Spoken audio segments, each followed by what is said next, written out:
Bonjour, je suis Guillaume, bienvenue sur ma chaîne La Chambre Noire de Goupil pour une nouvelle vidéo. On a eu plein de sorties la semaine dernière, c'est pour ça que j'ai pas encore parlé de la GFX Eterna 55, une caméra qui est unique en son genre, j'ai envie de dire, qui aurait pu être plus intéressante. On va un petit peu rentrer dans les détails, mais en fait le prix est un peu étrange et à la fois comme c'est un objet unique qui j'espère est amené à se préciser et avoir d'autres itérations. Je ne peux pas dire que ce soit bon ou mauvais, mais c'est vrai que si j'en parle ici, c'est qu'on va parler de voir des caractéristiques, et pour le prix qu'elle va coûter dans les 16 000, 17 000 euros, il y a quand même certaines choses qui manquent. Certes, il y aura un super look, mais qui restera pas vraiment du moyen format, mais c'est du moyen format vidéo parce que ça a été déterminé comme ça, parce que c'est un capteur numérique qui, on verra, fait un peu moins que ce que ferait un vrai moyen format, mais bon, ça fait toujours plus que ce qu'on aurait sur un plein format, mais du coup on va avoir certaines limitations dues justement à son capteur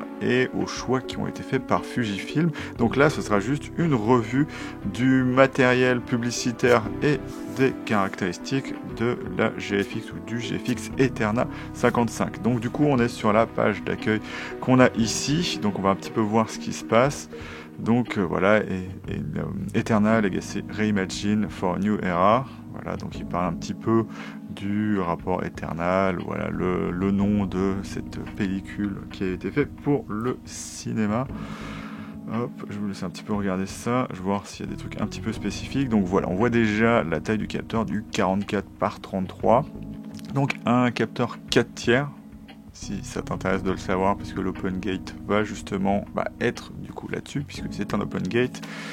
Et du coup, vous voyez très bien que on est sur quelque chose d'intéressant, mais on n'est pas sur du vrai moyen format de base, ou le plus petit qui est le 645.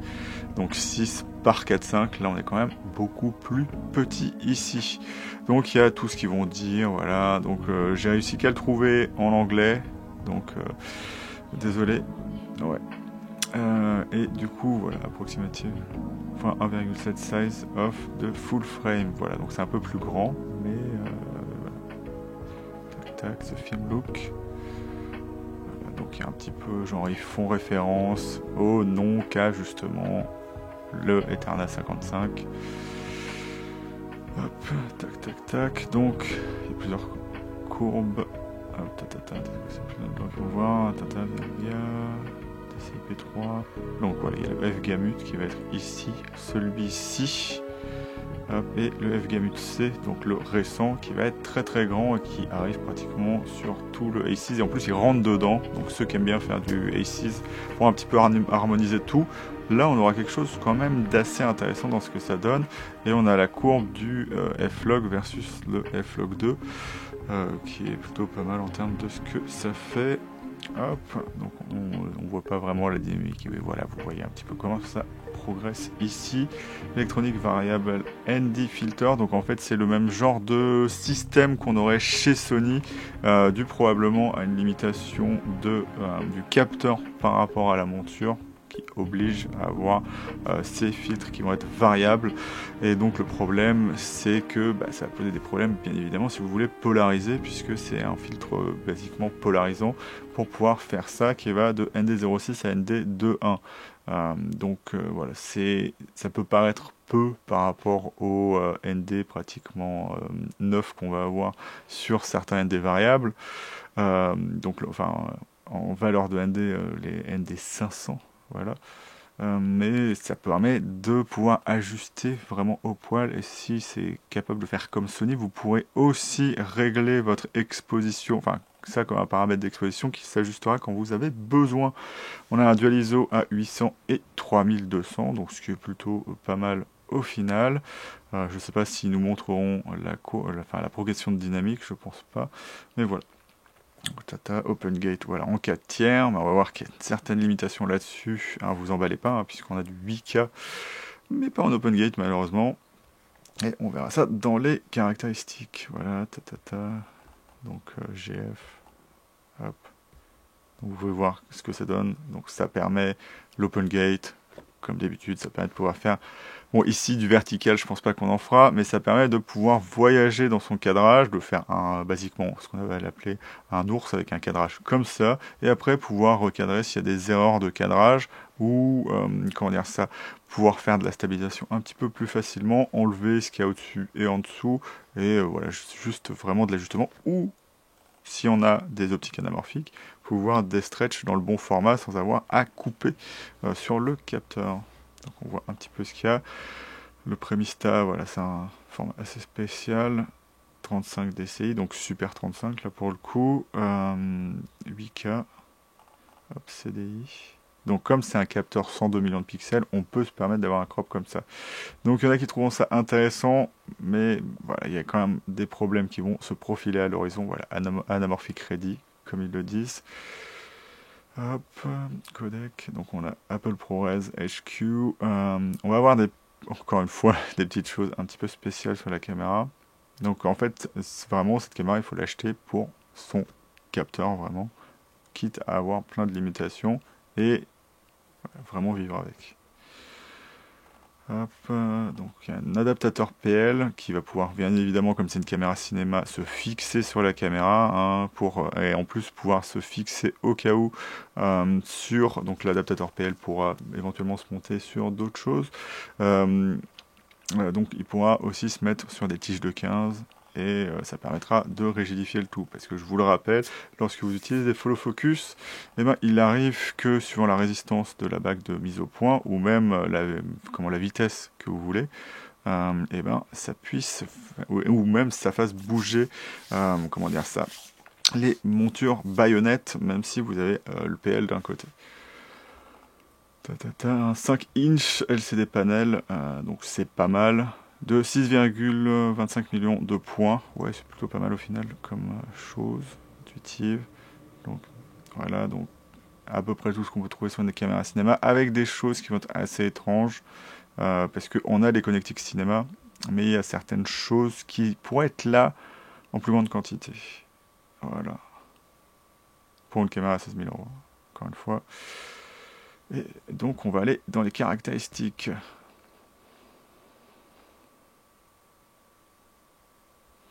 Donc voilà, monture G, hop, comme je vous l'ai montré, 102 millions de pixels, ND variable, donc système de vibration, je sais pas comment on va, je suis pas sûr que chez Fujifilm ce soit le meilleur.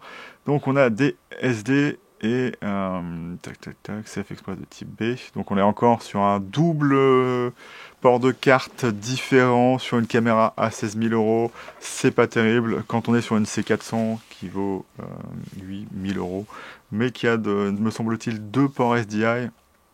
Là, c'est quand même un petit peu compliqué. On peut mettre des SSD, cependant.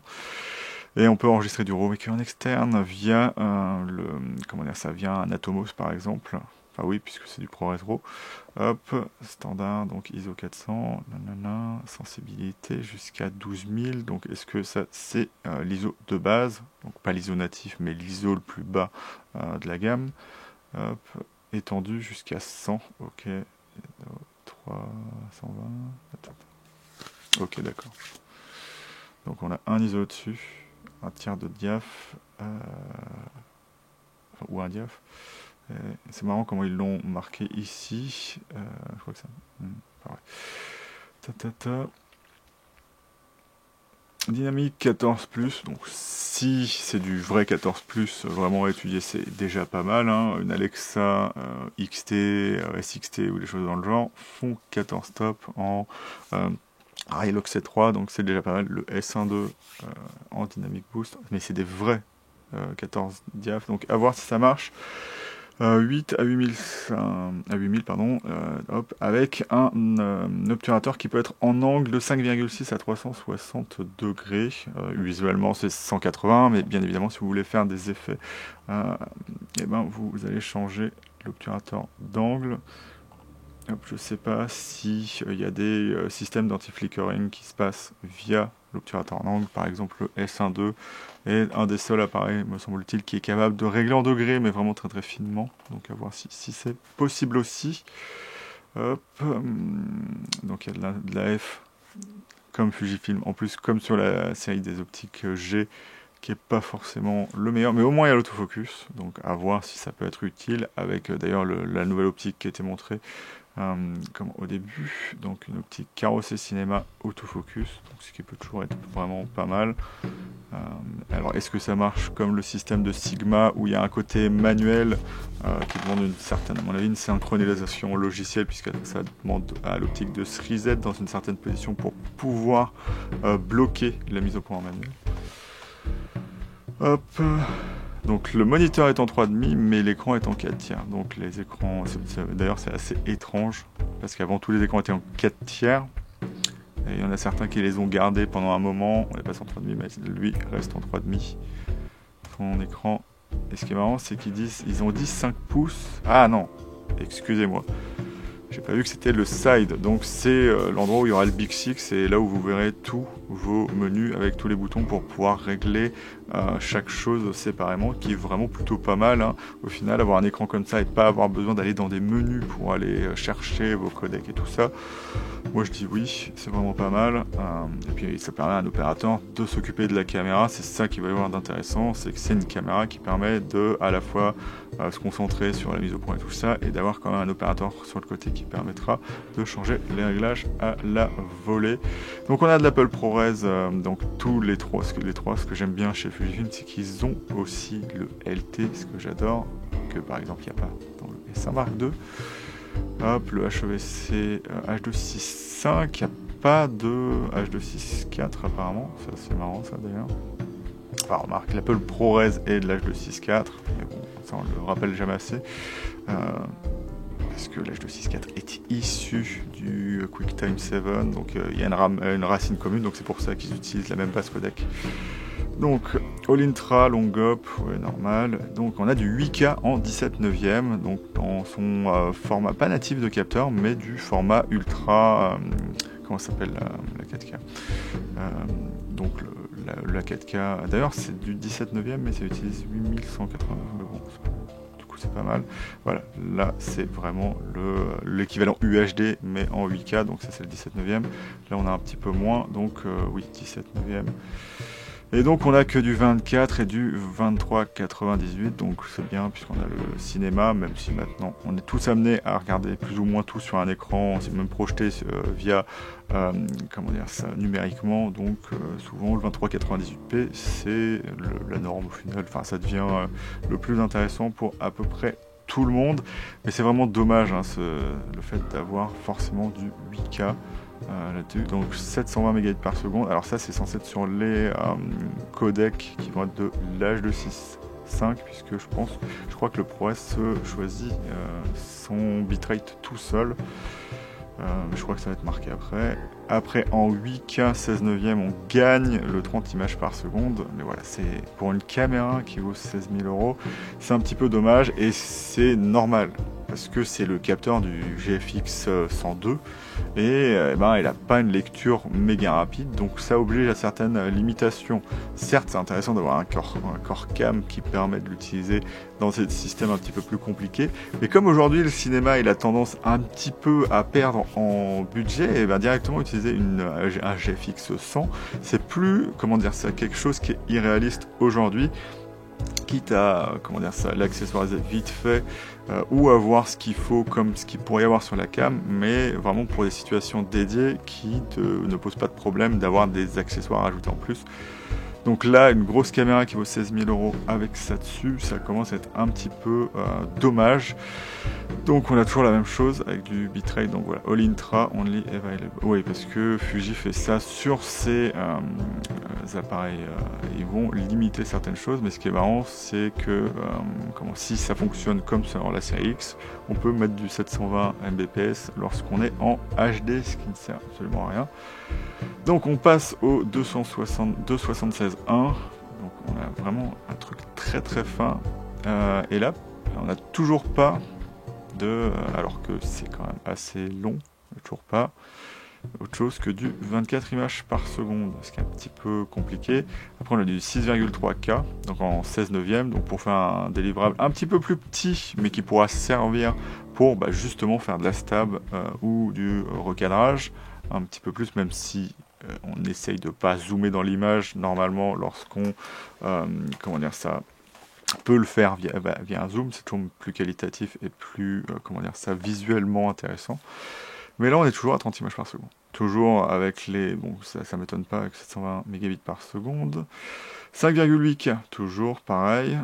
Hop, donc c'est du 2,39, donc du scope standard.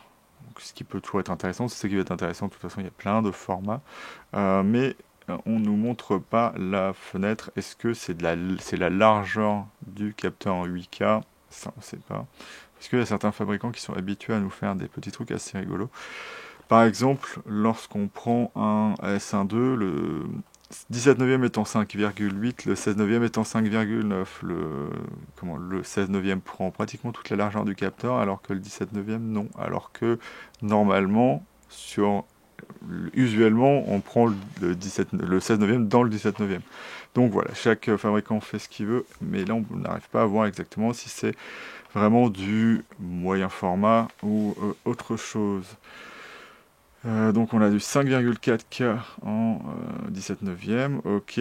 On a du 4,8K, donc le standard 3,5, qui est aussi fait par le S1.2, mais c'est vraiment le truc pratiquement natif du capteur. Quand vous enlevez sur les bords ce qu'il faut pour faire du 4,8K. Et là je viens de m'apercevoir qu'en fait c'est du 3,5, donc la caméra fait aussi du 3,5, donc c'est vraiment plutôt pas mal, mais c'est marrant qu'ils l'aient mis en 4,8K, c'est peut-être pour uniformiser avec je sais pas quoi, parce que ils sont peut-être trompés avec le 4, tiens. Alors c'est ça qui est assez bizarre du coup, parce que on peut faire du 3,5 4,8K, donc c'est quelque chose quand même de pas mal.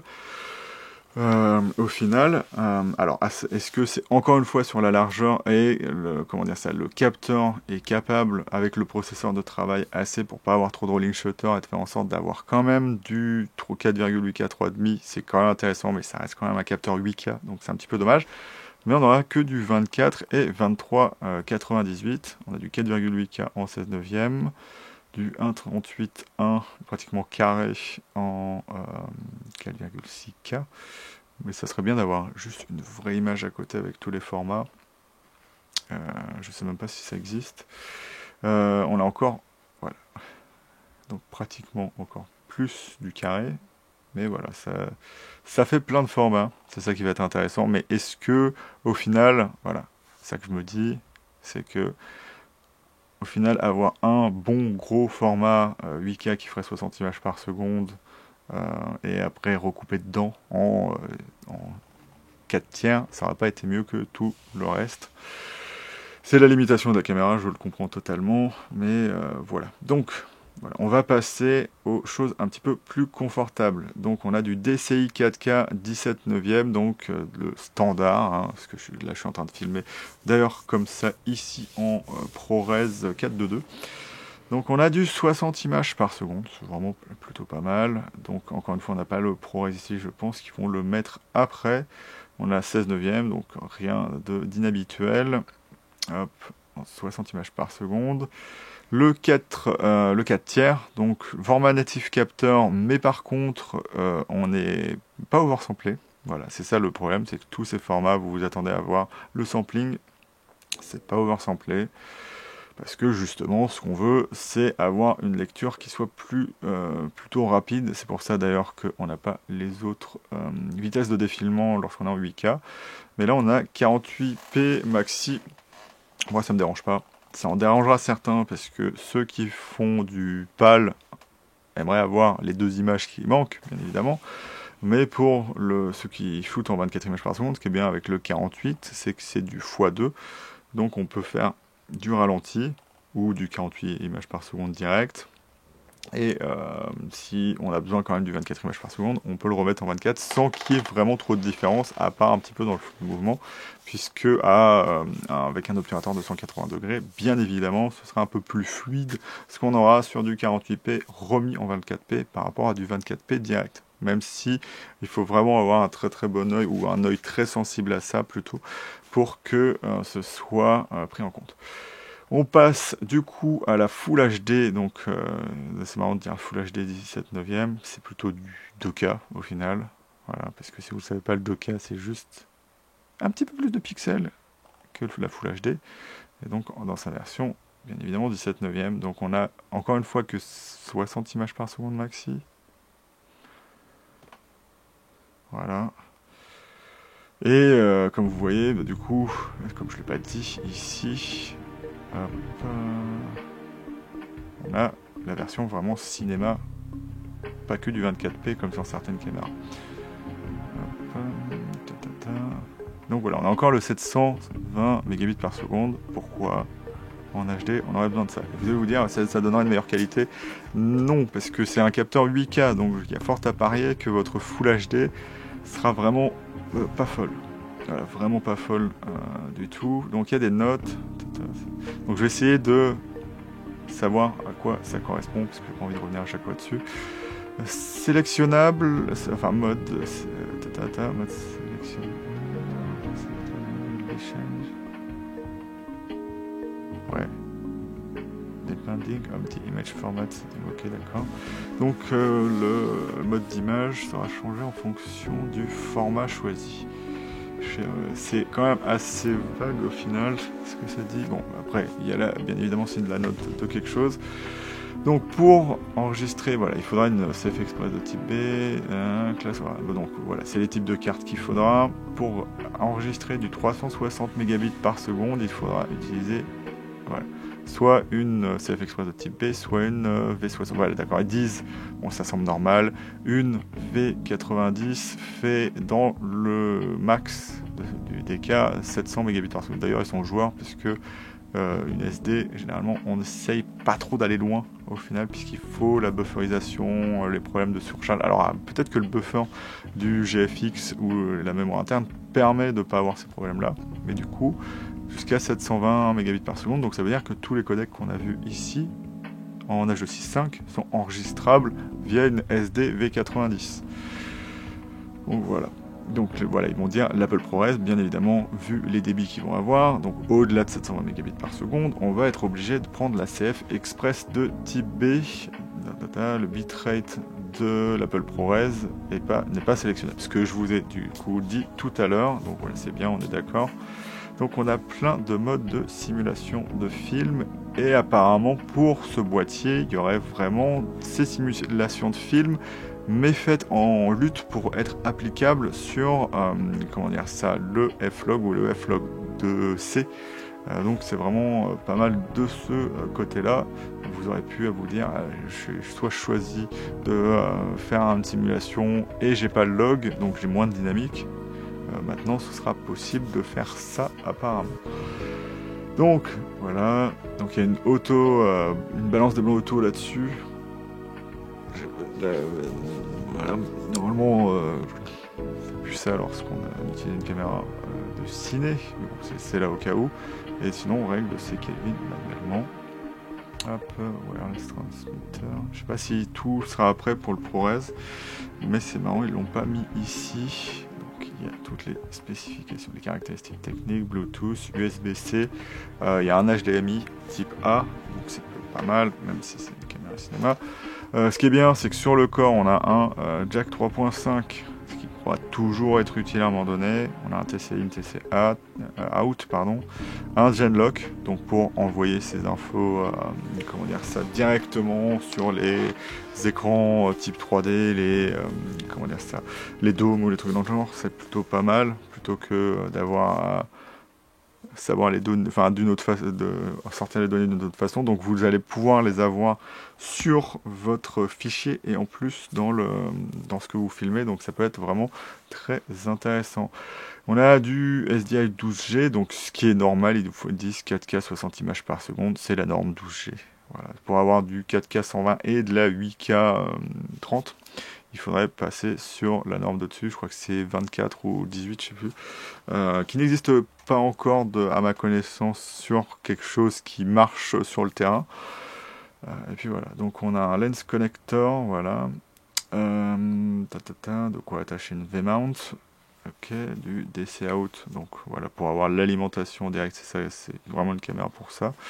Mais ce qui est dommage, c'est qu'on n'a qu'un seul SDI, alors sur une caméra à 16 000 €, on en veut plusieurs, parce que c'est pour une plus grosse équipe Moi, par exemple, ça fait il y a autant de connexions externes que sur ma C80. À savoir un HDMI et un SDI. Peut-être qu'on peut sortir aussi le signal par l'USB-C, mais bon, c'est pas vraiment le truc le plus professionnel du monde. Power supply. Elle peut. Bon. Alors, il y a une platine pour mettre une NPW235. Donc, c'est les batteries qu'il y a sur les GFX, les XT5 et les XH2. Et donc, le XT4 qui était là avant. Donc, c'est marrant. Et je pense que ça ne durera pas très longtemps sur une batterie comme ça. Mais bon, voilà, au moins vous avez une batterie qui est inclue pour 16 000 et quelques euros. Exclusive batterie, donc c'est le poids, 2 kg sans rien, donc voilà, c'est une caméra qui fait un petit peu son poids, mais bon, elle est vraiment faite pour surtout les rig épaules et des choses où il faudra vraiment être stable. C'est pas pour ça que vous ne pourrez pas la prendre dans vos bras, mais c'est pas vraiment fait pour ça pour la plupart des gens, du moins. Hop, power consumption, 21 watts en 4K, Ok, donc ils font des projections là-dessus. Ok, il y a l'adaptateur de monture PL qui est fourni avec. Donc c'est plutôt pas mal. Ah, mais il n'y a pas, du coup, marqué ce que fait le ProRes. Alors que sur les autres, c'est censé être marqué. Génial. Parce que d'habitude, en fait, sur tous les autres Fuji, vous verrez ça. Au moins le XH2 et le XH2S. Les données du ProRes sont marquées en dessous, mais ce n'est pas le cas ici. On va essayer de voir Product View. Ça va pas être ça du coup. Donc on voit le boîtier en lui-même. Hop, avec un bouton d'enregistrement devant, un bouton de réglage, donc c'est plutôt pas mal. Je sais pas si on peut accéder les menus dans les menus par là. On a. Qu'est-ce que je viens de faire là? Ah non, c'est moi. J'ai appuyé sur mon HDMI, excusez-moi. Ah, et vous avez les ND qui sont directement ici. Hop. Donc vous avez les boutons qui vont correspondre. Alors c'est dommage qu'on n'ait pas l'affichage ici. Vous pourrez rentrer à chaque fois et aller là-dedans pour changer les réglages, des boutons customisables, les user menus, donc un menu personnalisable. Et donc je me demande où se met la batterie NPW235 là-dessus. Est-ce qu'il y a un adaptateur qui va dessus? Il n'y a quand même pas un port de batterie là-dedans. Ça serait un peu étrange. Donc back, lock. Donc le lock qui permet de bloquer les boutons, mais qui vous permet normalement quand même d'enregistrer. Ce qui est plutôt pas mal. Donc on a l'arrière, donc la platine V-mount. Et donc je sais pas s'il y a un espèce de petit adaptateur qui va dessus pour pouvoir mettre la batterie. Donc on a la connectique ici. Voilà, donc ici on arrive avec un SDI. Voilà, c'est tout. Donc je sais pas où est le Genlock. Ah, le Genlock serait en format BNC. C'est difficile à voir parce que c'est pas marqué du coup dessus. Donc on a un LEMO ici, donc ça doit être l'alimentation, un port Ethernet. Le port HDMI ici, le port USB-C. Ça va être les jacks, me semble-t-il, ici. Tac, tac, tac. Donc on est de l'autre côté, donc il y a un écran sur. Ah oui, on a un écran sur les deux côtés. Donc ça c'est plutôt pas mal. Donc en fait, on peut vraiment manipuler ça du côté qu'on veut. Donc c'est vraiment assez marrant. Donc mic, remote, Ethernet. Donc c'est derrière ça pour les protéger. En fait, voilà. Cette grosse chose, en fait, c'est pour protéger les ports qui ne sont eux pas protégés apparemment. Donc ces ports-là, hop, ça permettra de ne pas les casser, à part si vous voulez les éclater dans l'autre sens. Mais normalement, ils sont aussi protégés par les ports SDI. Donc, en théorie, il n'y a pas trop de soucis à se faire de ce côté-là. C'est juste qu'ils peuvent quand même être arrachés. Donc là, ils ne seront pas protégés contre ça. Donc ça, on ne peut pas faire de miracle là-dessus. On a une ventilation ici, donc on a les mêmes boutons qu'on aurait de l'autre côté, mais du coup retournés. Hop. Là-dessus, on a les points de montage. Et c'est quoi? C'est une platine qui peut s'enlever, ça. Eject. Donc on doit avoir les ports de carte qui doivent être ici. Hop. Et il n'y a pas d'autre image que ça. Ah si, bah voilà. Donc le dessous, donc plein de pas de vis. Donc ça c'est vraiment très bien. Du 3/8 et du 1/4. Avec encore de la ventilation ici. Moi le core cam je le trouve assez cool au final. Même s'il manque des trucs un petit peu dessus. Il est assez à la fois classe, et il y a un lock à mon avis pour la monture, et donc vous voyez les pas de vis en plus. Donc ça doit être pour les pour la monture G, et ça c'est pour installer l'adaptateur PL qui est fourni du coup. Il y en a qui se plaignent du fait qu'il n'y ait pas de viseur dessus comme sur les Alexa, ou que ce soit pas un écran viseur, mais comment les autres fabricants comme Sony ne le font pas. Et il y a fort à parier que... Ok, d'accord. Pardon. Faudra que j'arrête de toucher cet HDMI ou que je le change. Que Zacuto ou un autre fabricant fasse une implémentation de leur viseur là-dessus, ce qui ira pas mal. Après, c'est un grand écran. Donc, à voir. Donc, voilà, on doit avoir les cartes ici. Le bouton on off ici. Un autre bouton ici, donc le bouton de la monture. Et voilà ce que ça donne avec l'écran, avec cette petite poignée assez intéressante, d'un design particulier, parce que en fait là où ça peut être un petit peu dommage, c'est qu'il faudra acheter probablement une autre poignée que fera un fabricant tiers pour pouvoir adapter par exemple les montures de viseur type Harry qui se montent sur des tiges de 15 et qui sont un petit peu plus cohérentes, parce que là bon certes on a une griffe ici qui pourra peut-être, je ne sais pas si ça sert, si ça pourra peut-être servir encore une fois pour avoir des XLR en plus d'ailleurs. Ça me fait penser, il est où l'audio là-dessus? Parce que j'ai pas vu ça tout à l'heure. On repart en arrière. Alors les ports audio ils sont où là-dessus?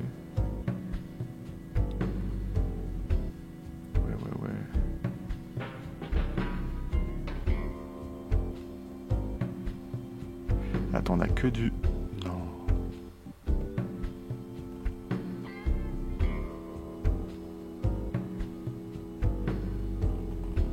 Parce que ouais, il semble qu'on n'ait pas de XLR là-dessus. Donc ça sera vraiment un truc pour pouvoir mettre des XLR dessus. Il faudra que j'aille revérifier ça dans les caractères. Ah, désolé, parce que j'ai mon écran supplémentaire qui est à mon S102 devant. Ouais, ça paraît quand même assez chelou. Donc on a plusieurs positions de l'écran, c'est toujours pas mal. Hop, et ça vient se brancher. Où les on passera à voir ça. Il y a un port spécifique pour l'écran, donc c'est peut-être plutôt pas mal. Donc allez, hop, on va repasser. Donc c'est ça, en fait, c'est ce port-là qui est disponible pour l'écran. Mais c'est vrai que je ne vois pas de XLR. Même de mini, quoi. Headphone, mic, headphone, remote, Ethernet. Ouais, c'est bien ce que je pense. HDMI. Il y a de la Genlock. Le DC. Il n'y a pas. Il y a vraiment... C'est encore pire que ce que je pensais. Genre le core cam, je l'aime bien, mais à part qu'il n'y a pas de XLR dessus. Ah ouais, c'est compliqué. Il n'y en a même pas sur la poignée, mais apparemment il y aurait de quoi mettre le... Peut-être le module...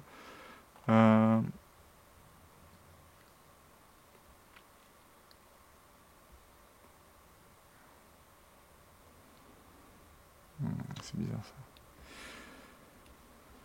Non, parce que j'essaie de voir où ça va. Ah, d'accord. Ça, c'est pour l'écran. Donc, c'était pas du tout ce que je disais, à moins que les cartes soient derrière. Mais ça me semble compliqué. Donc, je sais pas où sont les cartes là-dessus, du coup. Là, on a un port qui est pour la poignée. Donc, c'est ça. Donc, on a la poignée et on aura la griffe multi-accessoire. Donc, enfin, pas multi-accessoire, la griffe Fuji, qui accepte le module Tascam. Donc, mais il faudra le module Tascam en plus dessus pour faire quelque chose de cohérent avec, quoi.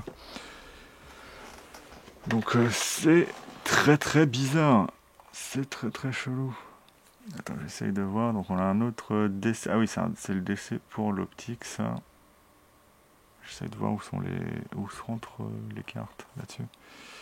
Est-ce que c'est indiqué sur le côté? Donc ça, c'est côté opérateur. Et l'autre, c'est le côté demi, mais il y a quand même de quoi opérer de l'autre côté.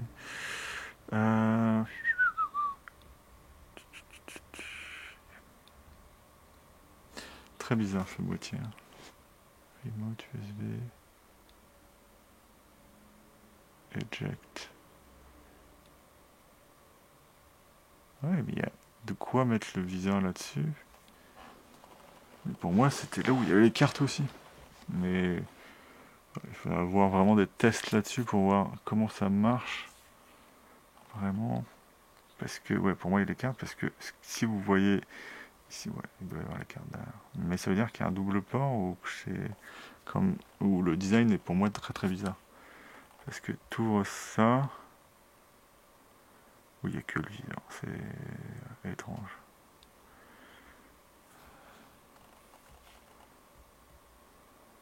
Parce que c'est pas en dessous. Et donc on a ce Fujinon 3290 avec de quoi le fixer. Mais on a quand même de quoi aussi le fixer, donc double sécurité, donc c'est plutôt pas mal. C'est peut-être si vous voulez utiliser le 3290 sur un GFX standard. Donc pas la caméra, enfin le Mark II. Bon, on va pas trop lambiner là-dessus. Je vais quand même revoir dans les caractéristiques. Ces ports, ça me semble quand même très très étrange.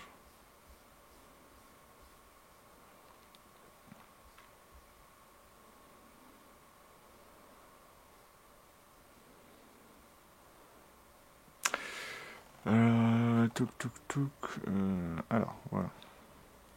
Je suis passé dessus sans m'en apercevoir, mais en effet, il n'y a pas...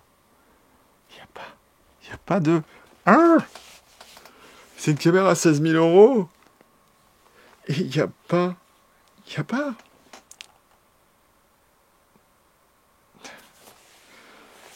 Waouh. Ah, c'est compliqué, hein. Parce que moi, je suis d'accord, j'ai pas la Genlock sur mon C80, mais j'ai quand même des mini XLR. Même si j'ai acheté de quoi les convertir en XLR, et ouais, c'est quand même compliqué. Hein. Un seul SDI, pas d'XLR. Ça va être vraiment, voilà, il va vraiment falloir vouloir faire, comment dire ça, des vidéos en plus que du plein format pour vraiment utiliser ça. Moi, je vois pas qui peut utiliser ça. Alors, il y a plein de gens qui vont dire, oui, c'est vraiment intéressant pour moi, mais je parle de la majorité des gens qui veulent filmer. C'est là où ça va être pour moi quelque chose de compliqué. Avec plein de gens qui prophétisent, encore une fois, le fait que maintenant, les grosses caméras, ça va devenir compliqué. D'ailleurs, Harry commence à avoir des problèmes parce qu'ils sont vraiment ancrés dans un mode de, comment dire ça, de façon d'opérer qui font que, malgré qu'ils aient les meilleures caméras qui existent, ça fait rêver Nari, ils en louent de moins en moins. Et c'est devenu un petit peu dur pour eux de gagner de l'argent. Et donc Fujifilm aujourd'hui qui sort quelque chose qui, comment dire ça, concurrence une Burano qui elle aussi a été vachement critiquée pour ce qu'elle fait. Certes, elle a un plus petit capteur, voilà, mais c'est encore un capteur 8K qui a des compromis et moins, me semble-t-il, que celle-là. Alors, la Burano a aussi des problèmes, comment dire ça, d'UV et de sensibilité à certaines fréquences de lumière, hein, donc avec les infrarouges qui viennent dedans, mais bon, ça c'est une autre histoire. Et voilà, c'est quand même assez étrange. Donc déjà là, j'arrive pas à voir comment marche le ProRes là-dessus. On va vite fait encore aller dans l'overview. Je sais pas combien de temps j'ai filmé, 39 minutes, donc ça va encore. Je crois qu'il n'y a pas donc dynamique. Après, hop, il fait quoi? Donc il y a un low pass. Ah oui, il y a un low pass filter parce que c'est quand même un capteur de 102 millions de pixels. Hop, large format 1. Specially Design OLPF. Donc un OLPF spécialement designé pour la GFX 555. 55. Nanana. Donc en fait le principe c'est quand même d'avoir des détails, mais qui, comment dire, ça pose pas de problème pour filmer, pour avoir une certaine douceur et pour que techniquement ça paraisse pas surnaturel et qu'il y ait des problèmes, parce qu'il y a toujours des problèmes avec trop de piquets lorsqu'on crée une image avec moins de pixels qu'elle en comment dire, ça utilise.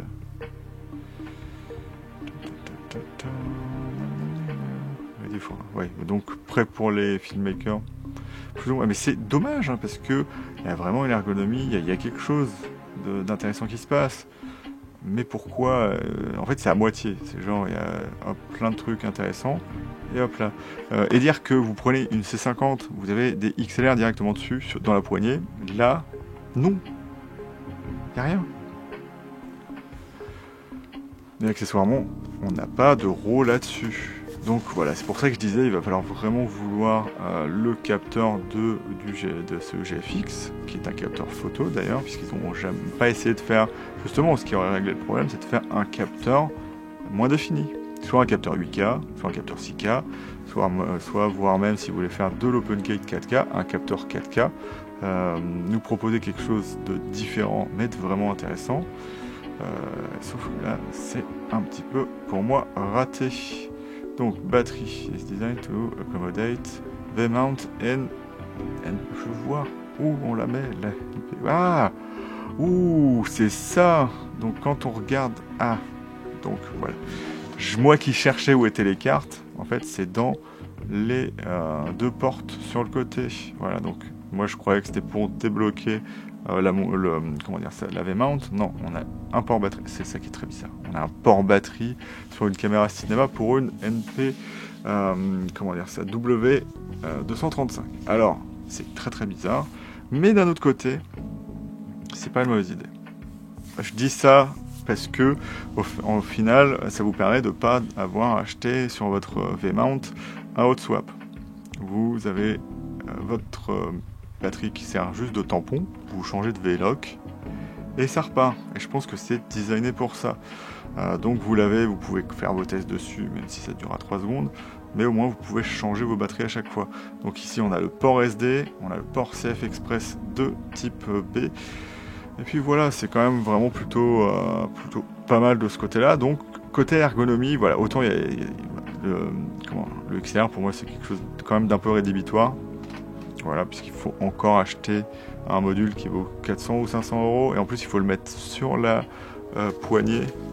Alors, à voir si on fait un accessoire qui marche mieux, mais pourquoi pas avoir fait quitte à ce que on leur dise quand même que c'est problématique, quand même avoir les XLR directement sur la poignée qui est faite pour ce boîtier.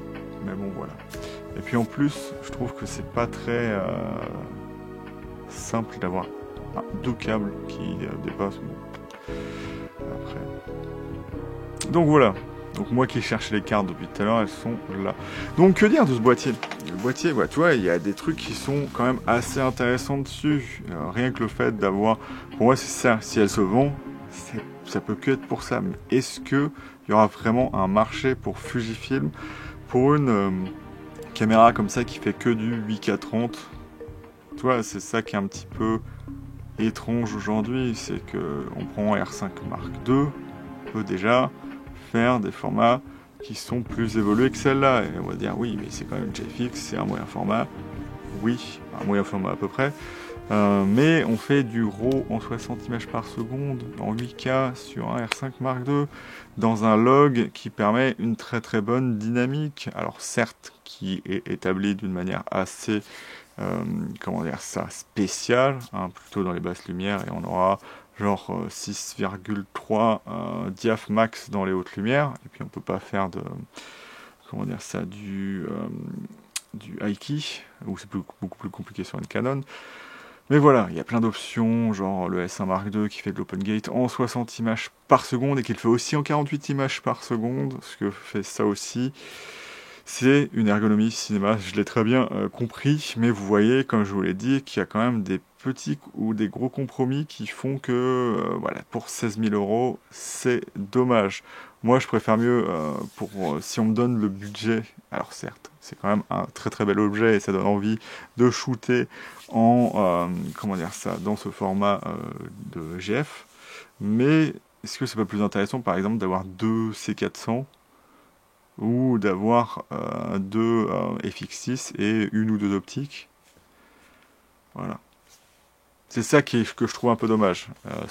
Moi, j'attendrai les tests pour vraiment avoir la qualité d'image et tout ça, mais ça va venir sur la table. Il y a plein de problèmes de design. Alors peut-être que c'est parce que c'est leur galon d'essai et qu'ils arriveront à faire une version 2 ou une version mise à jour ou une poignée mise à jour ou un truc ou un petit module qui permettra d'avoir le XLR dessus.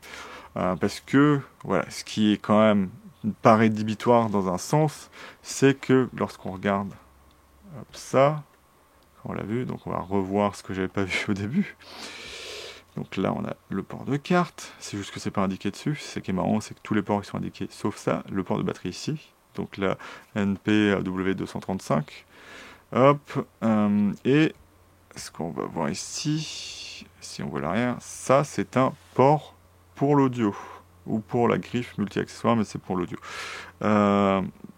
Pourquoi pas créer quelque chose qui va se monter là ou qui va juste hop, glisser derrière et juste se brancher là-dedans parce qu'il y a de la place et ça peut marcher. Donc à voir s'ils font quelque chose de ça, mais c'est quand même un petit peu dommage de pas tout de suite avoir mis ce qu'il faut dessus. Parce que voilà, au final, qu'est-ce qu'il faudrait pour que ça passe parce qu'en plus, ils ont fait l'effort de mettre des connectiques pas forcément pro, mais les protéger pour que ça marche. Je vais aller un petit peu trop loin peut-être moi, non?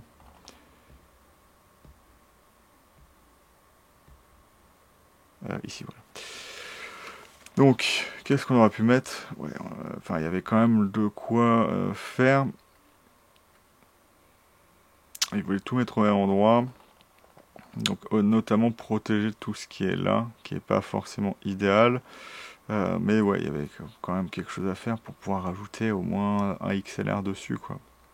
Donc ils ont voulu faire en sorte de vraiment, ou faire comme font les autres, faire un petit décrochement là, rajouter la poignée un petit peu plus en avant, ou un petit peu plus dessus, et faire un double étage, donc avoir trois lignes, et donc avoir deux SDI, deux XLR, et ça aurait été un petit peu mieux à mon avis. Donc là c'est en petit défaut de jeunesse. Moi je lui souhaite que ça puisse quand même assez marcher, ou que les gens aient assez envie de shooter en GFX pour qu'on puisse dire c'est pas forcément une bonne idée, mais vous pouvez en faire une autre et on l'achètera.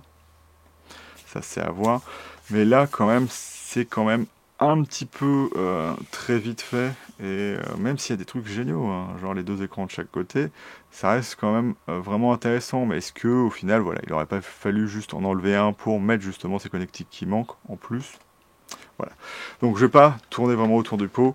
Il y a des grosses qualités dessus, mais voilà, si on veut faire du 120, c'est que lorsqu'on sera en HD, 60 images par seconde maxi en 4K.